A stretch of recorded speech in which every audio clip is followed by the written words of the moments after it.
बांझपन का दर्द, दिल को छू लेने वाली कहानी। अनिता को शादी के 5 साल हो गए थे, लेकिन उसे संतान सुख नहीं मिला था। बच्चे को पाने के लिए अनिता ने न जाने क्या क्या उपाय किए थे। डॉक्टरों के पास गई थी, बाबा भक्तों के पास गई थी। जिसने जिस मंदिर, जिस मस्जिद, गुरुद्वारा या चर्च में जाने के लिए कहा, उस हर जगह गई थी। जिस भगवान का नाम लेने के लिए कहा, उस भगवान का नाम लिया था। और जितने उपाय या उपवास करने के लिए कहे, सब किए। कहते हैं ना कि अगर दिल से और तन मन धन से कोई चीज चाहो तो मिल ही जाती है। अनिता को भी उसकी तपस्या का वरदान उसके बेटे के रूप में मिल ही गया। 5 सालों की दुख, दर्द और पीड़ा अपने बेटे का चेहरा देखते ही सुख, खुशी और संतुष्टि में बदल गया। लेकिन अभी शायद उसकी तपस्या बाकी थी, शायद भगवान को अभी उसकी और परीक्षा लेनी थी। जब उसका बच्चा 1 वर्ष का हुआ तो एक दूसरी महिला ने उसका बच्चा चुरा लिया। सोचिए उस माँ की मनस्थिति क्या होगी, जिसने दुनिया में सबसे ज्यादा जिस बच्चे के लिए अपनी जिंदगी जी थी, उससे उसका बच्चा ही छीन गया। उसे ऐसा लगा जैसे किसी ने उसका बच्चा नहीं, उसके शरीर से उसकी आत्मा ही चुरा ली हो। उस दिन से उस माँ का जैसे खाना, पीना, सोना सब छूट गया था। उसे ना भूख लगती, ना प्यास लगती, ना नींद आती। हार मान जाए वह माँ कैसे। अपने बच्चे को ढूंढने में उसने जमीन आसमान एक कर दिया और आखिरकार उसने अपने बच्चे का पता लगा ही लिया। वो पहुंच गई उस चोर महिला के पास अपने बच्चे को वापस लेने के लिए। जब अनिता ने उस चोर महिला से अपने बच्चे को वापस पाना चाहा तो वो महिला ऐसा जताने लगी जैसे वो उसका खुद का बच्चा हो। जब अनिता को किसी भी तरह से बात बनती नजर नहीं आई, तब वो इस मुद्दे को उसी गांव के राजा के पास लेकर गई। राजा के दरबार में दोनों महिलाएं हाजिर की गई। दोनों ही महिलाएं उस बच्चे पर अपना पूरा हक जताने लगी। राजा और उसके सभी दरबारी काफी आश्चर्यचकित और हैरान हो गए, क्योंकि बच्चे की सच्ची मां को पहचानने के लिए उन्होंने जितने भी सवाल बच्चे के बारे में दोनों ही महिलाओं से किए, जो उसकी आदतों, उसकी पसंद या उसके निशानों के बारे में थे, दोनों ही महिलाएं उसका सही सही जवाब दे रही थी। जब इस समस्या का समाधान निकलता नजर नहीं आ रहा था तो राजा ने अपने खास और सबसे समझदार मंत्री से इसका निराकरण करने के लिए कहा। मंत्री ने बिना 1 मिनट की देरी किए तुरंत राजा से कहा कि महाराज, मुझे लगता है कि ये दोनों ही इस बच्चे की मां है। इन दोनों का ही उस बच्चे पर बराबर का हक है। अगर आपको न्याय ही करना है तो सबसे बेहतर तरीका यही होगा कि आप बच्चे के 2 टुकड़े कर दीजिए और एक एक टुकड़ा दोनों माओं को बांट दीजिए। मंत्री की ऐसी बात सुनकर राजा के साथ साथ दरबार में हाजिर सभी लोग उनकी तरफ आश्चर्य से देखने लगे। राजा ने सोचा कि मंत्री के ऐसी मूर्खतापूर्ण बातों के पीछे जरूर कोई रहस्य होगा। वह बिना सोचे समझे ऐसी बात कभी नहीं कर सकते। राजा ने तुरंत अपने सिपाहियों से कहा कि मंत्री की बात पर अमल किया जाए और इस बच्चे के 2 टुकड़े कर दिए जाएं। बच्चे की असली मां अनिता ने यह फैसला सुनते ही राजा के पैर पकड़ लिए और बोली, महाराज, मुझ पर इतना जुल्म मत कीजिए। आप चाहे तो बच्चे को उस महिला को दे दीजिए, लेकिन उसके 2 टुकड़े कर मत मारिए। मेरा बच्चा मेरे पास नहीं रहा तो चलेगा, इस दुनिया में तो रहेगा। मंत्री जी ने राजा से कहा, महाराज, यही उस बच्चे की असली मां है और जो वहां पर शांत खड़ी है वह है चोर। राजा ने तुरंत उस बच्चे को उसके असली मां को सौंपने के लिए कहा और उस चोर महिला को जेल की सजा सुनाई। बच्चे की असली मां को उस दूसरी महिला पर, जिसने उसका बच्चा चुराया था, दया आ गई, क्योंकि उससे मिलने के बाद उसे यह पता चला था कि वह भी उसी परिस्थिति से गुजर रही थी जिससे वह 5 सालों से गुजरी थी। इस महिला ने अपने बांझपन के चलते अपनी गोद भरने के लिए उस बच्चे को चुराया था और चुराने के बाद भी वह उस बच्चे को अपने खुद के बेटे की तरह प्यार करती थी।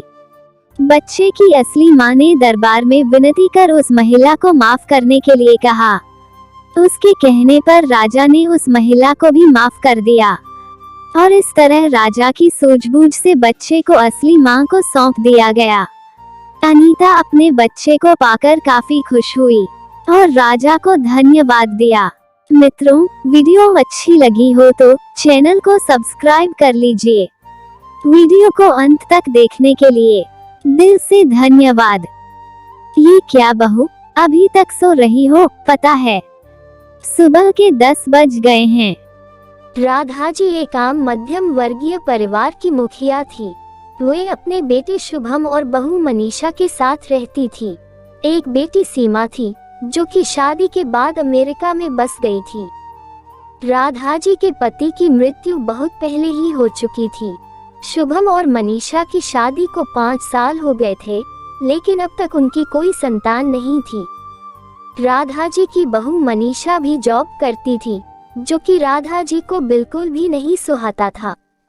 वे जल्द से जल्द दादी बनना चाहती थी, लेकिन मनीषा और शुभम यह अच्छी तरह से जानते थे कि अभी मनीषा का जॉब करना कितना जरूरी था। राधा जी अपने बेटे शुभम से इस बारे में बात करती तो शुभम किसी ना किसी बहाने से बात को टाल देता था। इसलिए वे मनीषा को ही परेशान करने के बहाने ढूंढती रहती थी ताकि वह अपनी जॉब छोड़ दें। और अभी कोरोना काल में तो मानो उनके मन की मुराद ही पूरी हो गई थी। हालांकि वे दिल की बुरी नहीं थी, लेकिन पोते की चाह में वे न चाहते हुए भी ऐसा कर जाती थी। अपनी हमउम्र सहेलियों को दादी बनते देखकर उनका मन दुखी हो जाता था। उस दिन भी घर में ऐसा ही कुछ हुआ। ऑफिस में काम की वजह से मनीषा देर तक सोती रही और राधा जी को अच्छा खासा मौका मिल गया। ये क्या बहू, अभी तक सो रही हो? पता है सुबह के 10 बज गए हैं। शुभम भी बेचारा कब से उठकर ऑफिस के काम पर लग गया है और तुम हो कि अभी तक सोई पड़ी हो। चलो अब उठकर सबके लिए चाय नाश्ता बना लो। मुझसे कुछ हो नहीं पाता है, वरना मैं तो तुम्हारे भरोसे कभी ना रहती, खुद ही सब कर लेती। सॉरी मान जी, वह देर रात तक काम चलता रहा, इसलिए सुबह सुबह ही सो पाई थी, इसलिए समय का पता ही नहीं चला। आप चलिए, मैं अभी जल्दी से आती हूँ। हाँ हाँ ठीक है। मेरा कुछ नहीं, पर शुभम को देख लो, उसे कुछ चाहिए तो नहीं? कब से उठा है बेचारा। हे भगवान, मुझे जल्दी से ठीक कर दे ताकि मैं ही अपने बेटे का ध्यान रख सकूं, राधा जी ने नाटकीय अंदाज में कहा। राधा जी ने अपनी बहू मनीषा को उठाते हुए कहा। मनीषा ने घड़ी देखी तो वाकई 10 बज गए थे। आज उसकी आंख कैसे नहीं खुली। वह जल्दी जल्दी अपने काम निपटाकर हॉल में आई तो शुभम अपने लैपटॉप के साथ ऑफिस के काम कर रहा था।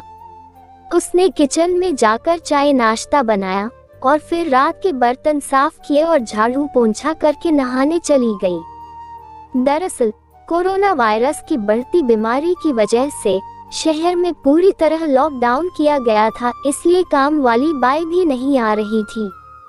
मनीषा खुद एक इंटरनेशनल कंपनी में काम करती थी। उसका ऑफिस टाइम निश्चित नहीं होता था, अधिकतर उसे रात में देर तक काम करना होता था। कल भी उसका काम देर तक चलता रहा, इसलिए वह देर तक सोती रही। मनीषा नहाकर आई तो देखा कि उसकी सास अपने कमरे में अपनी सहेली से फोन पर बात कर रही थी। बातचीत में अपना नाम सुनकर मनीषा सास की बात सुनने लगी। अरे शारदा, तुम भी अपनी बहू को ज्यादा सर पर मत बैठाओ। बहू को ज्यादा उड़ने दोगी तो कल को अपनी नौकरी के चक्कर में वह तुम्हें ही घर की नौकरानी बनाकर छोड़ेगी। मैं तो भाई शुरू से ही मनीषा के नौकरी करने के खिलाफ थी। अब करे नौकरी शौक से, पर साथ साथ घर के काम भी करें। मैं तो बदन दर्द का बहाना बनाकर बैठ जाती हूँ, नहीं तो सारे काम का बोझ मेरे सिर पर आ गिरता। मैं कोई मुफ्त की नौकरानी थोड़े ही हूँ। मैं तो कहती हूँ तुम भी यही किया करो। सास की बात सुनकर मनीषा की आंखों में आंसू आ गए। वह जिस सास को बीमार समझकर उनकी दिन रात सेवा करती है, उन्हें एक गिलास तक उठाने नहीं देती है, सारा दिन घर का और रात को ऑफिस का काम करके थकान से चूर होकर भी उफ तक नहीं करती, उसका यह फल मिला है उससे। माना वे मेरी नौकरी के खिलाफ है, मगर यदि घर की किश्त नहीं होती तो वह भी कभी नौकरी नहीं करती। शुभम का बोझ कम करने के लिए ही तो वह नौकरी कर रही थी। खैर, अभी के मुश्किल समय में वह सास से किसी भी बात पर बहस नहीं करना चाहती थी जिससे घर का माहौल खराब हो, इसलिए वह उनकी बात को नजरअंदाज करके वहां से चली गई। लेकिन उसकी नजरों में राधा जी की इज्जत जरूर कम हो गई थी। दूसरे दिन सुबह सुबह राधा जी की बेटी सीमा का अमेरिका से फोन आ गया। सीमा की सास उसके पास अमेरिका आई हुई थी। आदत के अनुसार राधा जी ने जैसे ही सीमा की सास की बुराई करनी चाहिए, वैसे ही सीमा ने उन्हें दपट दिया। माँ, आप बिल्कुल भी मांझी के बारे में अनाप शनाप नहीं बोलेगी। पता है आपके चक्कर में आकर मैंने उनके साथ कितना बुरा व्यवहार किया था, लेकिन आज मुझे उनकी कीमत पता चल गई है। तुम तो उनके यहाँ पर आने के कितने खिलाफ थी, मगर आज अगर वे यहाँ नहीं होती ना माँ, तो ना जाने हमारा क्या हाल होता। तुम्हें तो पता ही है कि मेरा नौकरी करना कितना जरूरी है। कोरोना ने यहाँ भी ऐसा कहर ढाया है कि घर से ही सब करना पड़ रहा है। किट्टू का बेबी केयर सेंटर भी बंद है। मैं और राजेश फुल टाइम बिजी रहते हैं। ऐसे में मांझी ने अकेले ही किट्टू के साथ साथ पूरे घर का सारा काम संभाला हुआ है। मुझे कुछ भी नहीं करने देती है। अगर वे नहीं होती तो माँ हमारा क्या होता, यह सोचकर ही रोंगटे खड़े हो जाते हैं। सच में माँ, वे कोई साधारण महिला नहीं है, बल्कि मेरे लिए तो देवी के समान है। मेरे इतना अपमान करने के बावजूद। और सीमा रोने लगी। उसने फोन कट कर दिया। सीमा की बात सुनकर राधा जी की भी आंखें भर आईं। उन्हें अपनी भूल का एहसास हो गया था। मनीषा तो वाकई उनका कितना ख्याल रखती है। उनकी कड़वी से कड़वी बात का भी बुरा नहीं मानती है, उल्टे जवाब भी नहीं देती है। वाकई अभी का समय तो एक दूसरे को हौसला देने का है, सारे गिले शिकवे भुलाकर एक दूसरे की मदद करने का है। तो फिर वे स्वार्थ में कैसे अंधी हो गई थी, इतना कैसे गिर गई थी कि ऐसे मुश्किल समय में अपने ही परिवार की सहायता नहीं कर सकती। उन्होंने उसी समय मनीषा को बुलाकर उसके सिर पर प्यार से हाथ फेरते हुए कहा, मनीषा, आज से घर के कामों की आधी जिम्मेदारी मेरी रहेगी। मैंने आज तक तुम्हें जो भी कहा और किया उसके लिए सॉरी। चलो अब तुम जाकर आराम करो, खाना मैं बना लूंगी। इधर सास का बदला हुआ रूप देखकर मनीषा की भी आंखों में खुशी के आंसू आ गए और अपनी सास के प्रति उसके मन में फिर से पहले वाला सम्मान वापस आ गया था। शायद हमारे जीवन में मुश्किल समय आता ही इसलिए है कि हमें एक दूसरे की अहमियत का पता चले, अपनी गलतियों का एहसास होने और आगे बढ़कर माफी मांगने से वाकई इंसान छोटा नहीं बल्कि बहुत बड़ा हो जाता है, राधा जी की तरह। मित्रों, कैसी लगी आज की हमारी यह कहानी? अच्छी लगी हो तो चैनल को सब्सक्राइब कर लीजिए और यह कहानी अपने दोस्तों को शेयर कीजिए। वीडियो को अंत तक देखने के लिए दो दिल से धन्यवाद। दो दिल।